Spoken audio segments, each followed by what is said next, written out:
ನಾನು ಭದ್ರಾಚಲಂ ಬಂದಿದ್ದೀನಿ ಅಂತ ಎಲ್ರಿಗೂ ಗೊತ್ತು, ಬಟ್ ಯಾವುದೇ ಥರ ನಾನು ವಿಡಿಯೋ ಏನು ಹಾಕಿಲ್ಲ. ಯಾಕಂದರೆ ನಾನೊಂದು ಚಿಕ್ಕ ಫಂಕ್ಷನ್ ಇತ್ತು, ಆ ಫಂಕ್ಷನ್ಗೆ ಹೋಗಿ ಮುಗಿಸ್ಕೊಂಡು ಇವಾಗ ನಮ್ಮ ಫ್ರೆಂಡ್ ಅವರು ಭದ್ರಾಚಲಂ ಹತ್ರ ಕೊತ್ತಗೂಡಂ ಅಂತ ಒಂದು ಊರಿದೆ, ಅಲ್ಲಿ ಬಂದಿದ್ದೀನಿ. ಬ್ರೋ ನೋಡಿ, ಇವರೇ ಮೀಟ್ ತೆಲುಗು ಅಬ್ಬಾಯಿ ಅಂತ ಒಬ್ಬ ಯೂಟ್ಯೂಬರು, ಈ ಕಡೆ ತುಂಬ ಫೇಮಸ್ಸು. ಇವ್ರ ಜೊತೆ ನಾನು ಸ್ವಲ್ಪ ದಿನ ಟ್ರಾವೆಲ್ ಮಾಡೋಣ ಅಂತ ಬಂದಿದ್ದ ದಿವಸನೇ ಫಸ್ಟ್ ಡೇನೇ ಇವರು ಟ್ರಕ್ಕಿಂಗ್, ಅಂದರೆ ಈ ಕಡೆ ಟ್ರಕ್ಕಿಂಗ್ ತುಂಬ ಬೆಟ್ಟಗಳಿದ್ದಾವೆ, ಅವ್ರವ್ರ ಪಕ್ಕದಲ್ಲೇ ಇರೋ ಒಂದು ಟ್ರಕ್ಕಿಂಗ್ ಪ್ಲೇಸ್ ಕರ್ಕೊಂಡ್ಬಂದಿದ್ದಾರೆ. ತುಂಬ ಅಂದರೆ ತುಂಬ ಚೆನ್ನಾಗಿದೆ. ನಾಳೆಯಿಂದ ನಾನು ಮತ್ತು ಬ್ರೋ ತುಂಬ ಕ್ಯಾಂಪಿಂಗು ట్రెక్కింగ్ ప్లేసెస్ ತುಂಬ ఎక్స్ప్లోర్ ಮಾಡೋಣ ప్లాన్ ಮಾಡಿದ್ದೀವಿ, ಬಂದಿದ್ದೀವಿ. బ్రో చెప్పండి బ్రో, మీ సైడ్ ఎలా ఉంది, ఏముంటుంది ఒకసారి చెప్పండి బ్రో, తెలుగులోనే చెప్పండి బ్రో. మంచి మంచి ట్రైబల్ విలేజెస్, మంచి మంచి బ్యూటిఫుల్ లొకేషన్స్, మంచి అడ్వెంచర్ స్పాట్స్ అయితే మన దగ్గర ఉన్నాయి. మరి మన మచ్చ ట్రావెలర్ని అయితే మంచి ఎక్స్పీరియన్స్ చేపిస్తా.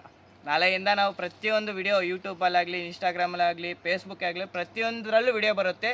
ಮಿಸ್ ಮಾಡದೆ ನೋಡಿ, ಸಬ್ಸ್ಕ್ರೈಬ್ ಮಾಡಿ, ಫಾಲೋ ಮಾಡಿ, ಲೈಕ್ ಮಾಡಿ. ಓಕೆ.